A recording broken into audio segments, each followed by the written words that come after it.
না মানে আমি একটা কথা একদম বুঝতে পারি না। আমি যখন আমার বরকে ছাড়া একটুখানি বেরোই একা, একা একটু সোলো ডেটে যাই, একটু ঘুরতে যাই, একটু কোথাও বেরোই, যখনই হয় জোরে বৃষ্টি চলে আসে বা জোরে ঝড় চলে আসে বা একদম বীভৎস রোদ উঠে যায়, আমি বুঝি না এটা কেন হয়? এটা পারফেক্ট ওয়েদার তো আমিও পেতে পারি একটুখানি ঘোরার জন্য, বলো? তো যাই হোক, সেটা আমি তো অবশ্যই পাই না। আবার ওকে বলতে গেলেও কী বলে জানো তো, যা আরও আমাকে ছাড়া একা, একা যা, আমাকে ছাড়া একা গেলে তোর এটাই হবে। তো যাই হোক, আমি এতটা রেগে আছি আমি কি বলবো। তো আমি চলে গেছিলাম কালকে চুঁচুড়া, তো মানে আমার মাসিমণি বাড়ি।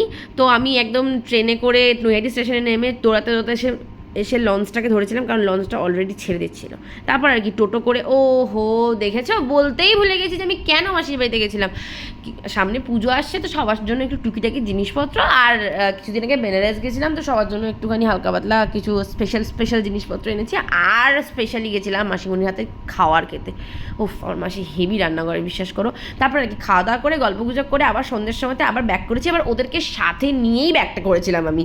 তো যাই হোক, এদিকে ট্রেনে করে আবার চলে এসেছি, বাড়ির উদ্দেশ্যে রওনা দিয়েছি। তো পুরো ব্লগটার মধ্যে আমি এটুকুনি বলতে চাই যে যখন আমি একা একা কোথাও বেরোতে চাই, তখনই জোরে বৃষ্টি ঝড় এসব উল্টাপাল্টা জিনিস তৈরি হয়।